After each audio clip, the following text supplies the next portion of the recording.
नेहा, क्या तुम सच बोल रही हो कि मेरे अकाउंट में सिर्फ 200 रुपए ही है? हाँ सुप्रिया, और अगर तुम कंपनी को जुर्माना नहीं दोगी तो वो तुम्हें नौकरी से निकाल देंगे। अगर मैं E110 कंपनी के मालिक से बात करूं तो वो मेरा कर्जा माफ कर देंगे। हाँ, और मैंने सुना है कि इसके मालिक बहुत दयालु हैं। ये देखो, कल उनके घर में कॉकटेल पार्टी है और उन्हें एक ब्रांड एम्बेसडर की भी जरूरत है। मुझे उनसे बात करनी होगी। ये E110 कंपनी के मालिक वरुण हैं, जो आज ही आए हैं, इसलिए इन्हें कोई नहीं पहचान पा रहा था। आप बिना इनविटेशन कार्ड के अंदर नहीं जा सकते। क्या तुम्हें मेहमानों से बात करने की तमीज नहीं है? ये मेरा दोस्त है और इसे मैं अंदर लेकर जा रही हूँ। ठीक है मैडम जी, आप लोग जा सकते हैं। सुप्रिया, हम तुम्हें इस कंपनी की ब्रांड एम्बेसडर बनने नहीं देंगे। ये लड़की जहाँ भी आती है मेरा दिन खराब कर देती है। तुम पहले ही कर्जे में डूबी हो और यहाँ ब्रांड एम्बेसडर बनने आई हो। मैं अभी वरुण को कॉल करती हूँ, वो आते ही तुम्हें नौकरी से निकाल देगा। मेरी बेइज्जती देखकर आखिर में वरुण अपनी असलियत बता देता है। मेरे इस कंपनी की ब्रांड एम्बेसडर सुप्रिया बनने जा रही है। ये सुनते ही माया के होश उड़ जाते हैं। तुम और तुम्हारे पति को मैं अभी नौकरी से निकालता हूँ, क्योंकि तुम दोनों मेरे प्रोडक्ट में मिलावट करते हो। मुझे जिस पल का इंतजार था वरुण ने उसे सच कर दिया।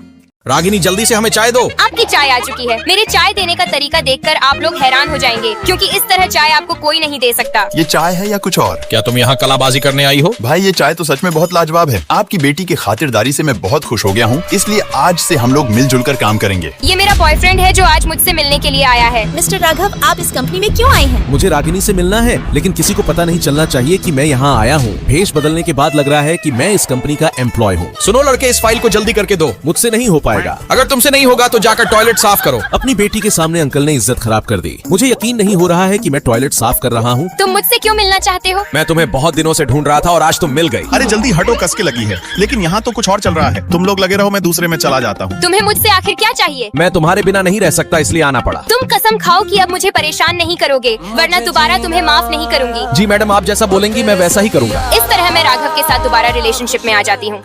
ये गमला किस पागल ने फेंका? क्या तुम्हें दिखाई नहीं देता? अभी इस लड़की को बताती हूँ। सुमन, बचो कार से। मुझे लगता है कि ये कार तुम्हारी बहन नैना की थी। असल में ये लड़की एक नर्स होती है जो नैना के कहने पर मेरी बेटी को मरी हुई साबित कर देती है, क्योंकि मेरा पति एक अमीर आदमी होता है जिसकी वो संपत्ति छीनना चाहती थी। तुम्हारा बच्चा मरा हुआ पैदा हुआ है। ऐसा नहीं हो सकता। तुम जिंदगी भर बांझ ही रहोगी और मेरे पास से चली जाओ। नैना मेरे पेट से पैदा हुए बच्चे को अपना बताकर प्रिंस को अपने जाल में फंसा लेती है। मतलब जिस लड़की से मेरी शादी हुई थी वो प्रिया नहीं बल्कि तुम थे। हाँ, और ये बच्चा हमारा ही है, जिसे आज से हम दोनों पालेंगे। हम इस बच्ची का नाम खुशी रखेंगे। मैं जानती हूँ कि तुम प्रिंस की संपत्ति हथियाना चाहती हो, लेकिन मेरे होते हुए ऐसा कभी नहीं होगा। उस बच्चे को मैंने 5 सालों तक पाला पोसा, इसलिए अब वो तुम्हें नहीं पहचान सकती। तुम झूठ बोल रही हो, क्योंकि वो अभी भी 5 सालों से हॉस्पिटल में भर्ती है। क्या तुम्हारे पास कोई सबूत है कि वो बच्चा तुम्हारा था? मेरे पास सबूत है कि तुमने उस नर्स को पैसे देकर बच्चे को अपने नाम करवा लिया था। ये सब कुछ मैंने कैमरे में देख लिया है, तो अब तुम नहीं बच सकती। मुझे माफ कर दो, मुझसे बहुत बड़ी गलती हो गई। मैं अपनी बेटी के लिए तुम्हें माफ नहीं कर सकती। 5 सालों के बाद मैं अपनी बेटी को देखकर बहुत खुश हो जाती हूँ।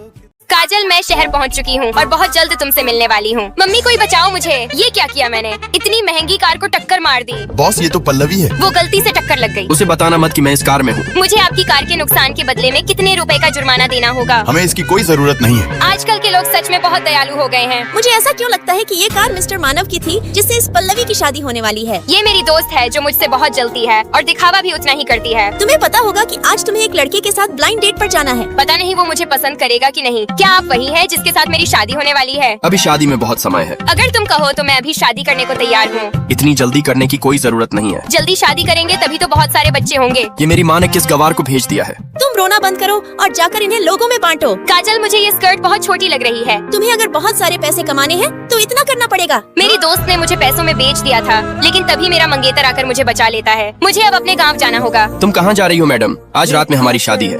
आखिरकार मानव शादी के लिए मान ही जाता है।